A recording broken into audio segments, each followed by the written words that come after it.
আরজিকর কাণ্ডে তোলপাড় গোটা বাংলা। নতুন করে শুরু হয়েছে প্রতিবাদ কর্মসূচি।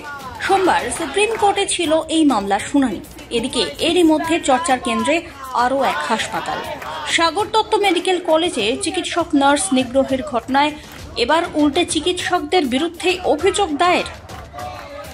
তবে আগেই হাসপাতাল কর্তৃপক্ষের অভিযোগে ঘটনায় গ্রেপ্তার মৃতার পরিবার। এবার সাগর দত্ত মেডিকেল কলেজ এবং হাসপাতালের চিকিৎসকদের বিরুদ্ধে কামারহাটি থানায় অভিযোগ করলেন মৃতার রোগীর পরিবার তথা স্বামী। মৃতের পরিবার এবং স্বামী নবকুমার সাউ হাওড়ার জগদীশপুর থেকে এসে চিকিৎসকদের গাফিলতির জন্য তাঁর স্ত্রীর মৃত্যু হয়েছে বলে কামারহাটি থানায় অভিযোগ দায়ের করলেন। ইসিজি করে আসার পরে আমার স্ত্রী হেঁটে হেঁটে সব জায়গায় যাচ্ছে, হেঁটে হেঁটে গিয়েছে। সে মানুষটা কি মারা যেতে পারে? যাওয়ার পরে ইসিজি করে যখন বেডে আসলো তো আমার স্ত্রী বললো যে কেউ আসছে না, কী হচ্ছে না হচ্ছে আমাকে জানানো। আমি বললাম ডাক্তার আসছে, ডাক্তারবাবু আসছে, কিন্তু কেউ ট্রিটমেন্ট করার জন্য এগিয়ে আসছে না। সবাই যে যার মধ্যে লেগে আছে। আমরা তখন আমি আর আমার শাশুড়ি উনি সবাইকে গিয়ে বলি আপনার ট্রিটমেন্ট করুন, আপনার ট্রিটমেন্ট করে আপনার কেউ ট্রিটমেন্টের জন্য এগিয়ে আসছে না।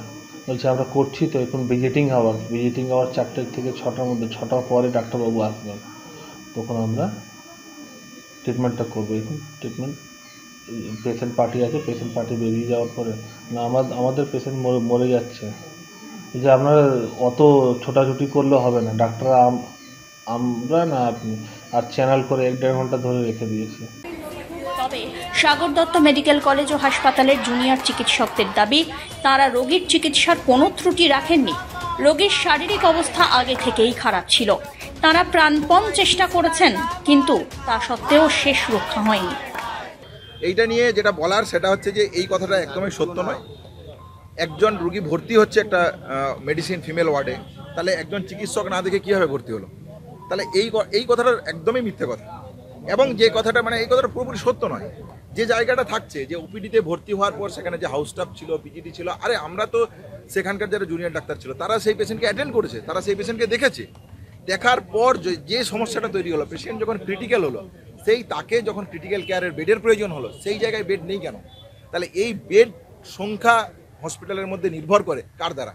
তাহলে রাজ্য প্রশাসন যদি আজকে বেডের ক্রিটিক্যাল কেয়ারের বেডের অপ্রতুলতার দায় যদি জুনিয়র ডাক্তারদের কর্মবিরতিকে দেয়, তাহলে তো তাদের যে ইনফ্রাস্ট্রাকচারগত যে ল্যাকের প্রশ্ন, সেই প্রশ্নটাই তো তারা চিহ্নিত করছে।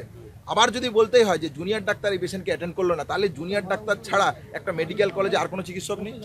তাহলে হেলথ রিক্রুটমেন্টের কি অবস্থা, সেই অবস্থাটাও আমাদের রাজ্য প্রশাসনের কাছে বার্তা থাকবে। তাহলে এই জায়গাগুলোকে নিয়ে সবটা বলা উচিত।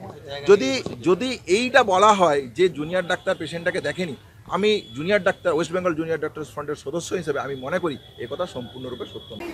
উল্লেখ্য, গত শুক্রবার রাত্রিবেলায় সাগর দত্ত মেডিকেল কলেজ ও হাসপাতালে এক রোগীর মৃত্যু ঘিরে ধুমধুমার পরিস্থিতির সৃষ্টি হয়।